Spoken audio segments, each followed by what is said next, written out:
What happens when you take potent nitromethane fuel and put it in a twin V Harley? This. Third round qualifying yesterday, went on 111, truck out the back door, right at 300 feet. The pipe broke off there, wrapped around there, and my leg was engulfed in flame. I had to shut it off early. But we got something for him today, folks. Plus, later in the show, we'll have pro-modified action from Thunder Valley in Bristol.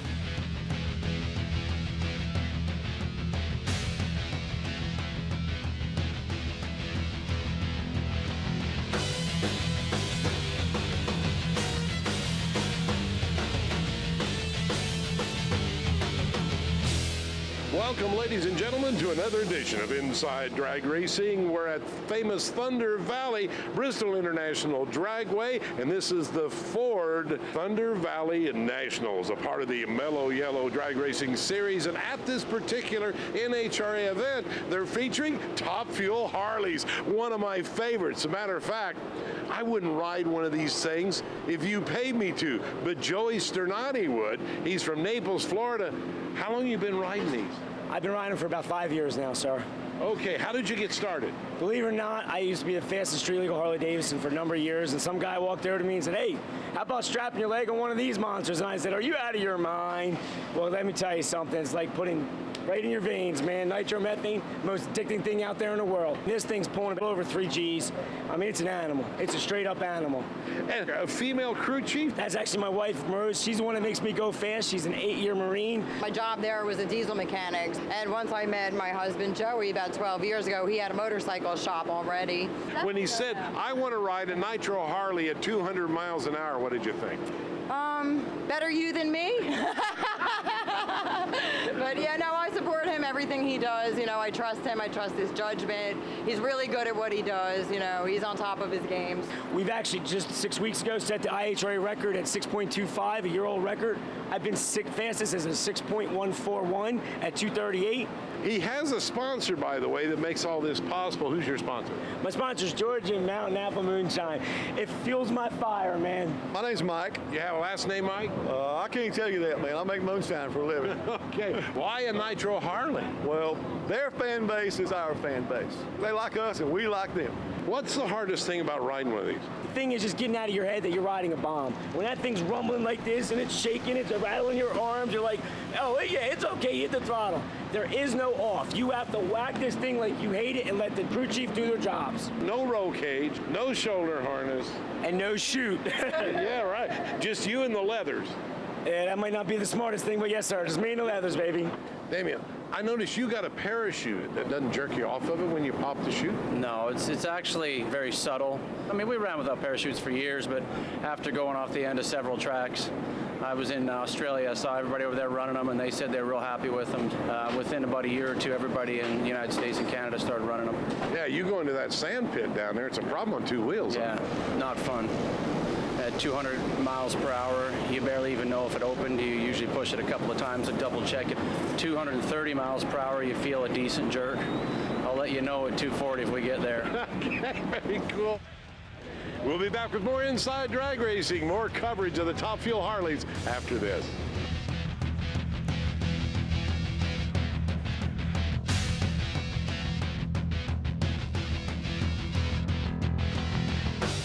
Inside Drag Racing is being brought to you by ARP, the world leader in racing fastener technology, and by Flowmaster, the exhaust technology company, and by B&M Racing and Performance, quality performance products that work, and by the East Coast Drag Times Hall of Fame, coming to Henderson, North Carolina, October 17, 18, and 19.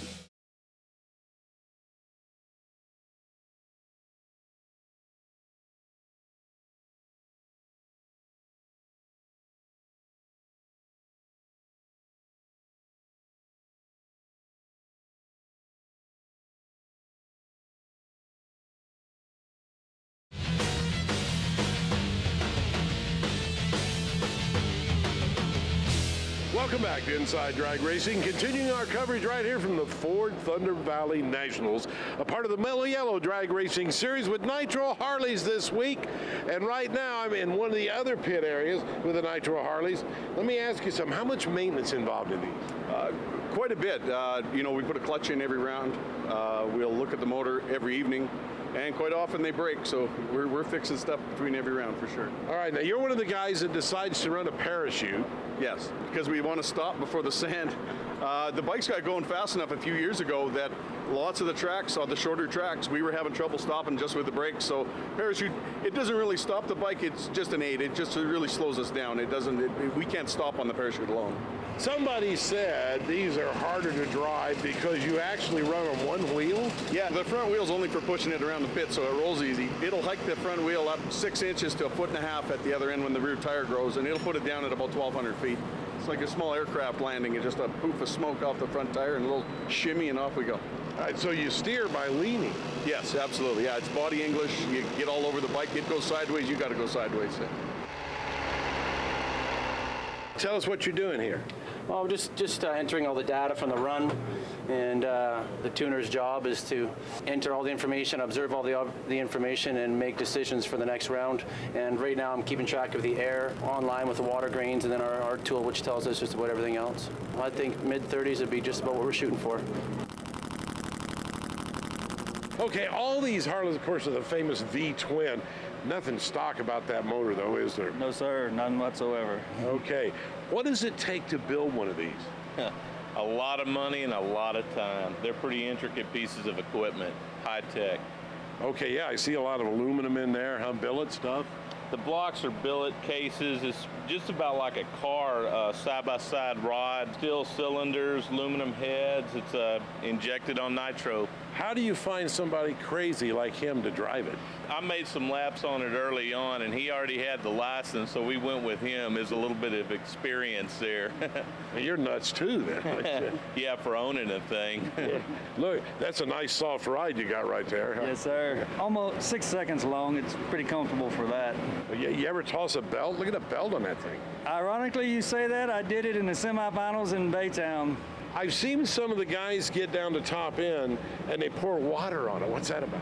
Yes, sir. He just took my water down there in a rotating bar. Because the clutch basket gets so hot, it'll melt the belt to the basket. Wow, unbelievable. So you have to cool it off quick, huh? You sure do. There's a pretty significant amount of maintenance between rounds on these, almost like the big cars, you know. Another racer in the class is Tommy Grimes, who drives for Ray Price, one of the legends of Top Fuel Harley drag racing. Now, how long did you ride one of these? I started in '65, local tracks, and then my first professional race was 1967, and then I went to Nitro in '69, and I never looked back at gas after that. They say you get nitro, it just gets in your blood. It absolutely does. There's a difference in the feel, the motor, the feel, the power and everything, and the smell. I mean, it's just all there, and it's just so exciting that the gasoline just doesn't do as much for you. You know, gasoline's fine up riding up down the highway and things like that, but you know, in drag racing, nitro's where it's at. That's right. Gasoline's for washing parts, nitro's for racing. Yeah, I've heard that story, yeah, and the alcohol's for drinking, so Yeah. When did you stop driving? In May of 2003, when I ran off the end of the track in Las Vegas.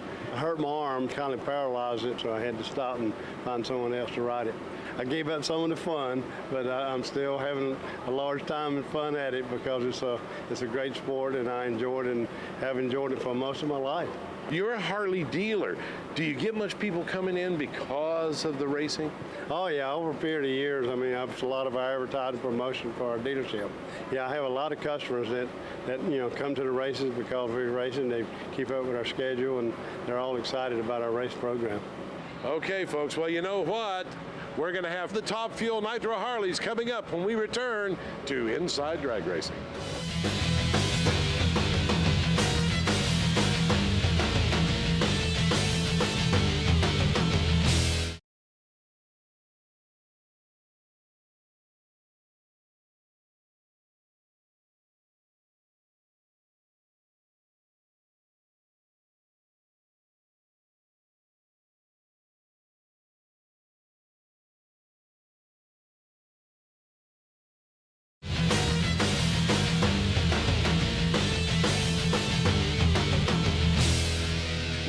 Top Fuel Harleys. We're going to show you the semifinals, but first we want to take a look at exactly how they got there. Brian Jarnigan ran a great 7:02 to take out Kevin Boyer. Joey STERNOTTI, whom you met earlier out of Naples, Florida, had a 6:45, and he won his round. Tommy Grimes, you also met him, ran a 6:40, and Damian Cowden had the low ET of the round with a 6:36.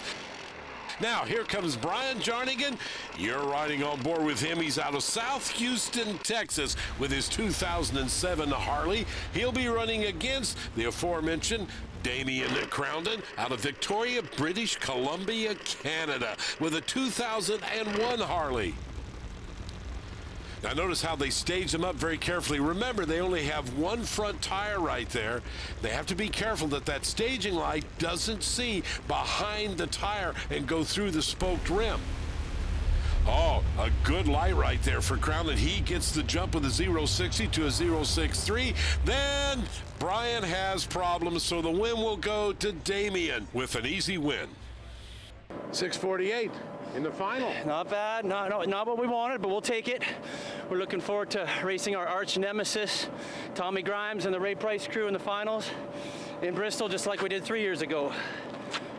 Wow, he thinks Tommy Grimes is going to get past this guy, Joey STERNOTTI. By the way, his wife had a little bit of a problem earlier. You see her wiping down the front tire to get all the water off right there. Remember, she is the mechanic for Joey STERNOTTI. What happened?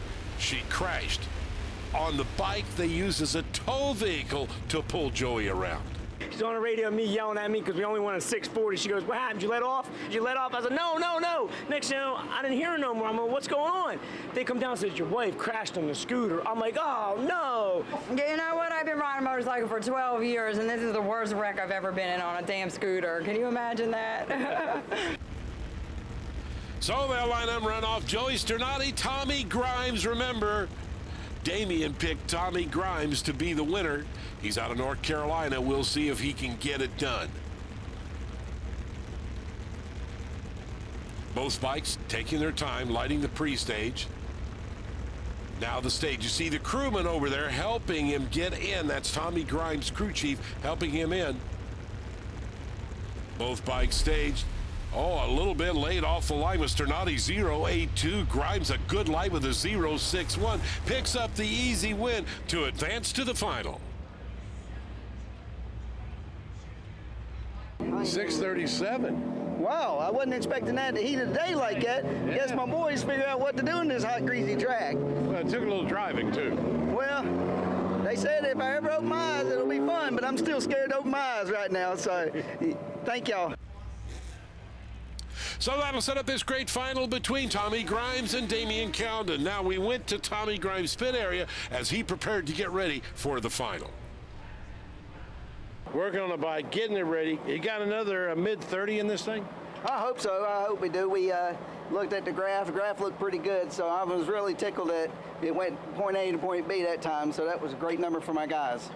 Well, realize Grimes ran a 6:37 in the semi. Damian only ran a 6:48, so we stopped to visit with him in his pit area. Here he is, playing with his computer again. What worked last time? Yeah, not bad. We were looking for a little better ET than that, but I think the track got better in the middle. You know, we got the win. We're going to the finals against Tommy Grimes. He seems to like the left lane, and we like the right lane, so it's all good. Well, that's the good news. You're in the final. The bad news is Grimes went a 37. Yeah, it's all good. I'm ready. Believe me, we've been taking it out every round. We've been detuning, but now we're going to put some back in. He's saying it can go much quicker. Well, we'll find out right now as they burn out. Watch something, folks, when these Top Fuel Harleys race.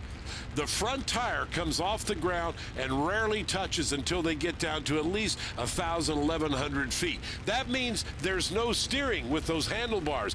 The way they steer the bike, they lean with their weight. That's literally how they steer that motorcycle. They also don't have a cushioned seat. Most of them are sitting on raw fiberglass chassis right there, and they're being shoved down the drag strip. See how the seat comes up right behind them right there? The bike is actually pushing their body down the drag strip as they go. Very popular with the fans. They do run nitromethane. You can smell it. You can hear that cackle. Remember, it's not a big V8 like a top fuel dragster. Give the starting line advantage to Grimes with a 0.48 to a 0.54.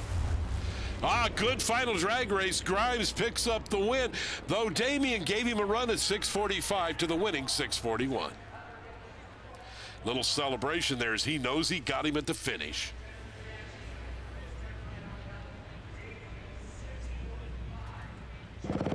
You did it with a 6.41. Well, we won, so whatever it is. But what a great day. My kids are here. My wife's here for Father's Day. I mean, what's the best thing could ever be? Having your family with you. I hold up.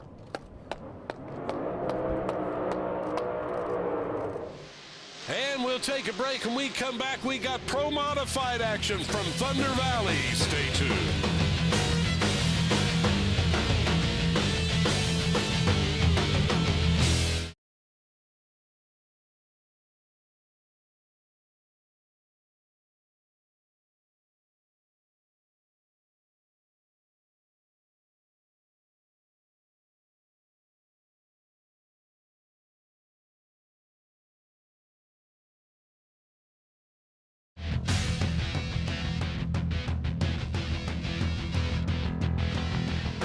Inside Drag Racing is being brought to you by ARP, the world leader in racing fastener technology, and by Custom Auto Sound, the originator of classic car OEM fit radio since 1977. And by Steel Rubber Products, quality crafted rubber parts and weather stripping. And by Hurst Shifters, America's #1 shifter. Well, we're in the pit area of the Pro Modifieds now at Thunder Valley here in Bristol, Tennessee, and that's Steve Matusek packing his own parachute. I was kind of bored, didn't have anything else to do. I got to earn my salary here, or whatever I'm paying, but yeah, I'm doing that now. We're experimenting a little bit. We got cameras on the car. We're trying to figure out what's going on with the chutes. So that's my job now.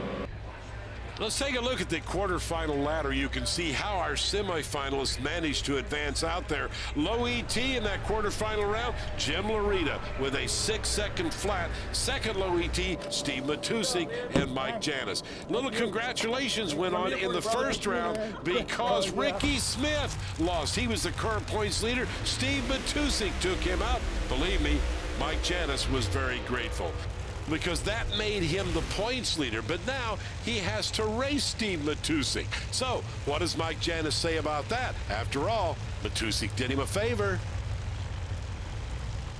We leading the points first time ever in NHRA, so thank you, Steve, but we're not friends right now. So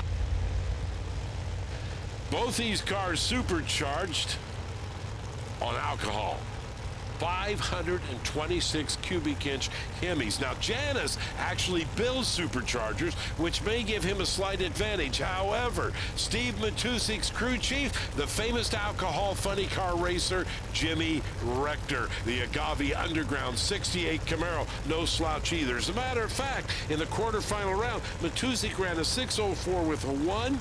Mike Janis, 6.04 with a 6.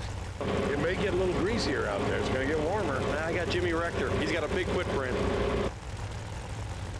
So as I pointed out, he has a lot of faith in Jimmy Rector, his crew chief.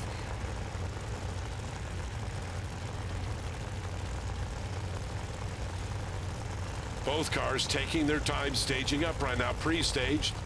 Now Matusek staged up first.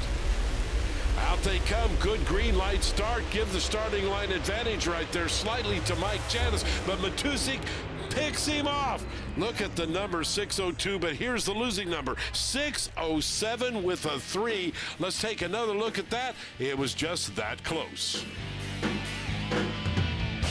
We're going to the final, and we're going to win it. We're in. We're ready to go. Way to go.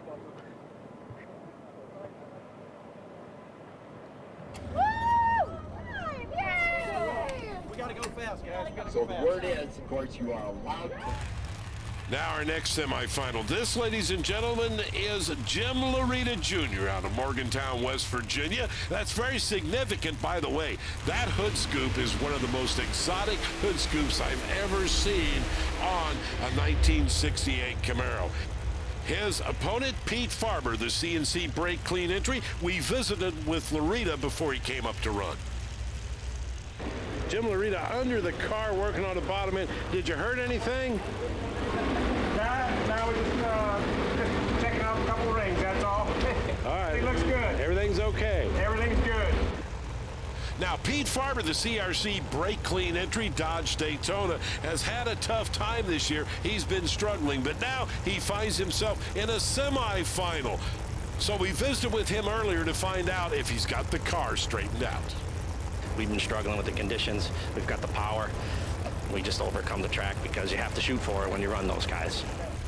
Now, Jim Larita has to be the favorite here. Why? Well, he qualified number 8 to Farber's number 13, and in the previous round, Farber ran a 6.06. Jim Larita ran a 6 flat. Both crew chiefs getting the car straightened out. Staging, so very important. Hole shot they run on a pro tree.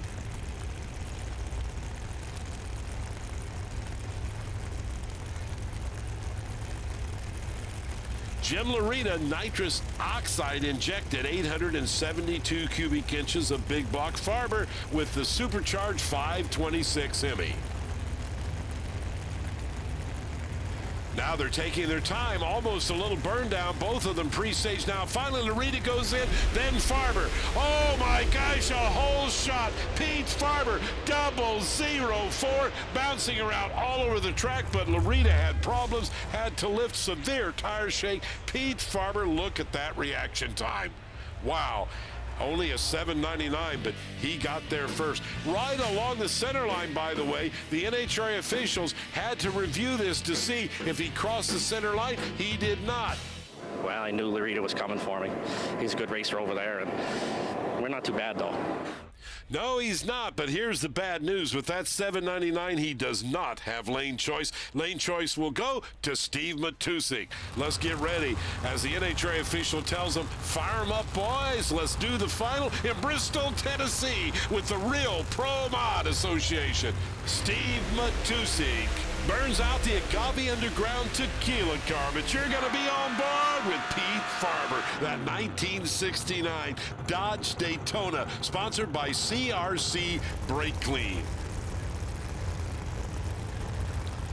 Now the crew chiefs are trying to find the exact spot. They burn out to lay down a track of hot, sticky rubber. Then it's the job of the crew chief to make sure that they're lined up in those two tracks. You can see them right there at the bottom of your screen. Oh, good green light start. The advantage goes to Pete Farber with a 0.56, and that's all it took. Farber, 6.08. Matusek had problems, slowed to a 6.97. Pete Farber is your winner in Bristol. I don't know what to say. What an accomplishment for CRC Brake Clean Daytona. My family, my wife at home, all the guys on the crew, Al Billis, Dan Page, race cars, everybody who's helped me. Man, we got a good power, we got a good car. NHRA, it's just awesome to be here, guys. It's awesome. And that'll bring to a close another edition of Inside Drag Racing. I hope you've enjoyed meeting the Top Fuel Harley guys and seeing Pete Farber pick up his Wally in Bristol, Tennessee. So long, everyone.